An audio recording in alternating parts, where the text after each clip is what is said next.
একটি পাথরের বাটিতে বরফ জল দেওয়া হয়েছে। মা মাঝে মাঝে খাচ্ছেন। আমাকে দেখতে পেয়ে মা বললেন, ওগো, একটু বরফ জল খেয়ে যাও।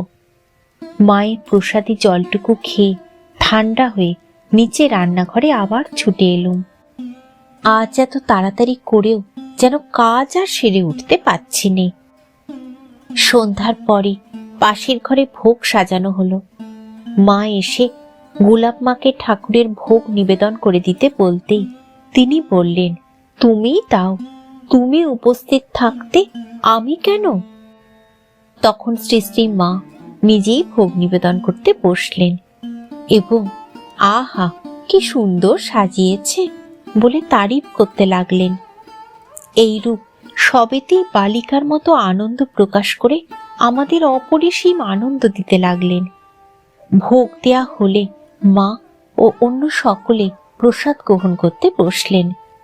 সকলের আগে মায়ের খাওয়া হয়ে গেল। বারান্দায় একখানি বেতের ইজি চেয়ারে বসে আমায় ডেকে বললেন, ওগো, আমায় পান দিয়ে যাও। আমি তখনও গোলাপ মায়েদের পরিবেশন করছিলুম। তাড়াতাড়ি গিয়ে পান দিয়ে এলুম। মাকে পান চেয়ে খেতে হলো বলে একটু লজ্জিতা হলুম। সুমতিকে বললুম, পান নিয়ে দাঁড়িয়ে থাকতে পারিসনি? দেখছিস আমি এদিকে রয়েছি,